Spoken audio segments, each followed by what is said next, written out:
guys, it's your best fight friends. I'm Rachel. That's Kelsey. Hi. Let's also talk. That's my line. Let's also talk about some other heavyweights. Okay. Mike Tyson and his next fight, which is against Evander the real deal Holyfield.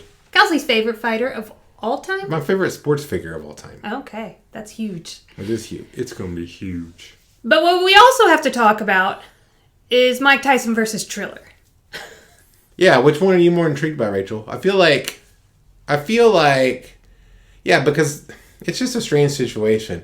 Triller, like, they're part of this big groundswell of that Mike Tyson experienced over the last year with his big pay-per-view numbers, and the thing that we all saw together on TV was amazing and unlike anything we've ever seen. So let's give some background. If you don't know, Triller was the outfit that promoted the Mike Tyson versus Roy Jones Jr. fight, which had Jake Paul versus Nate Robinson on the undercard. It was kind of a big deal. Snoop Dogg was on it. It was, I would say, overall, people loved, like, One really of the enjoyed. biggest sports stories in combat sports last year, really. The production, like the event. So that's how Triller was involved. And then Mike Tyson just post on Instagram, I'm not working with Triller anymore. Like, they're not going to have my next fight. So if you heard that they are, and what we knew, because you interviewed Triller's Ryan Kavanaugh, they have first right of refusal. According to him, they have right of first refusal for any Mike Tyson fight. So it'll be interesting to see how that plays out. I will say this. I really enjoyed the spectacle, the event that was Triller Tyson Jones Jr. What they were able to bring in a different mindset, the production value. I remember being engaged the whole time. You had Snoop Dogg, you had musical guests, you had this, but not like in a way that other sporting events do this. So if I can bring up a comparison, is if you watched the Super Bowl this year, the halftime show, part of it was like every other halftime show, which means if you're the at-home viewer, it's not super great. The visuals aren't super great. The audio's not super great. Even if you have a great setup at home, it's not super great because the production at the event is for the fans in the stadium. If you watch this year's Super Bowl halftime show, which I believe was the musical act was The Weeknd, I'm not super familiar with that musical act, obviously. It's Weekend, though, because they don't have the E. When you watch that, when it began, it was done in the same way, but about, like, partway through his performance, he took it inside this weird, like, hall of mirrors, and then there were all these other dancers, and all of a sudden it got pulled in, and it was only for the TV viewing audience. That wasn't for anybody that might have happened to have been there in the stadium. It was for us at home, and all of a sudden I thought it was way more engaging, and it was so much better, and I was like, oh man, if all Super Bowl halftime shows were set up like this, I'd probably be a lot more engaged, because I don't really want to see an outdoor concert on TV.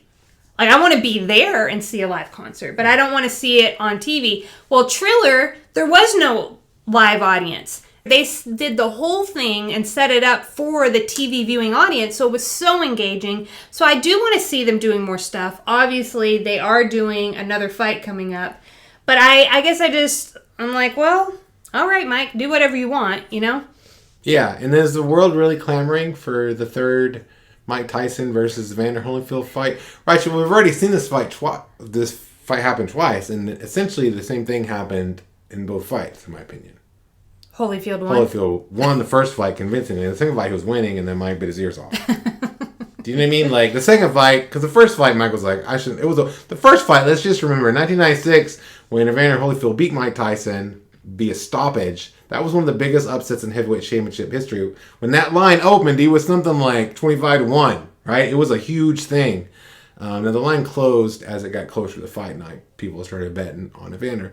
But listen, that was a huge upset. In the second fight, Tyson thought, I'm going to go in there. He hit Evander pretty hard in the opening rounds. Evander did the same thing where he stuffed him and started pushing him back. That's why he bit his ears off, Rachel. That's my insight. Yeah, I don't know that the boxing community is clamoring for this fight. And then here's the other thing. I think that Mike Tyson versus Roy Jones Jr. was a big thing because it was Tyson's first fight back. Yeah. Roy brought a little bit of nostalgia, right, from his history as, like, just the amazing boxer that he was in his prime. And, like, this was a fight that could have happened back in the day, but never happened. Whereas this Holyfield fight has already happened twice. Right. Yeah. So I think that there's a difference. Now, the only thing that I would say, since this is the second time we're talking about this now, is that... I don't know that. Is that I do remember, obviously, Mike Tyson is and was a household name. Outside, it wasn't, just boxing fans that knew who Tyson was.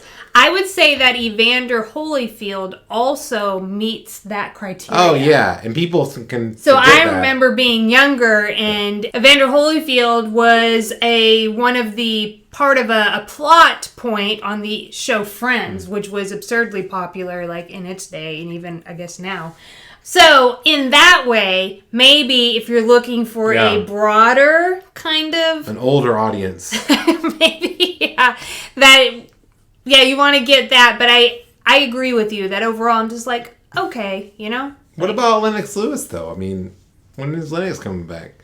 I think, I like this idea, and I'm happy for Evander. If this gets Evander, some limelight out there, gets him a promotional push, I'm all for it. However, I do think, the intriguing thing, again, to me about Roy versus Mike was that we never got it. So if you could find other stuff like that, where, this is maybe you wanted to see but didn't get to see, let's make it happen now. Mm-hmm. George Foreman versus Sinisa Estrada. That's interesting, because nobody would ever think that... no. But seriously, I don't know, Lennox Lewis versus who, Rachel? Who do you want to see Mike Tyson fight next, if not Evander Holyfield? If I could pick anybody, I would pick Mike Tyson versus something that makes people laugh. I can't think of anything. So then maybe this is the fight to happen. Mike wants to fight again. He's going to fight again under his Legends Only, banner. Then why not? What about Mike Tyson versus Fedor Emelianenko? Yes! Now, I know Fedor's an MMA guy, but therein lies the thing. I think Fedor's a little bit younger, too, and actually is closer to competition. How about Mike Tyson versus Jake Paul? Okay. People would love that. Jake, I asked him about that before, and he was like, no. But see, now I think maybe he'd be like, all right. I don't know. I don't really understand Jake's logic, but maybe he would, maybe he wouldn't. I wouldn't want to get about inside a ring with Mike Tyson. Mike Tyson versus Logan Paul? Yeah. No. What about Logan Paul versus Jake Paul? Do you think that will ever happen? We never got Vladimir versus Vitaly Klitschko. Well, let's just say this. We're still early in the world of boxing. We know that this fight may not actually happen. Oh, yeah. Well, and there's a good chance that it won't because of people might get sued, et cetera, et cetera. Yeah. Yada, yada, yada. Yeah. So, this is just... I don't know. What is this? It's just real talk with Kelsey and Rachel. Hey, thanks for tuning in. We appreciate you, and we'll see you next time. Oh, I have a question for you. Is this your card?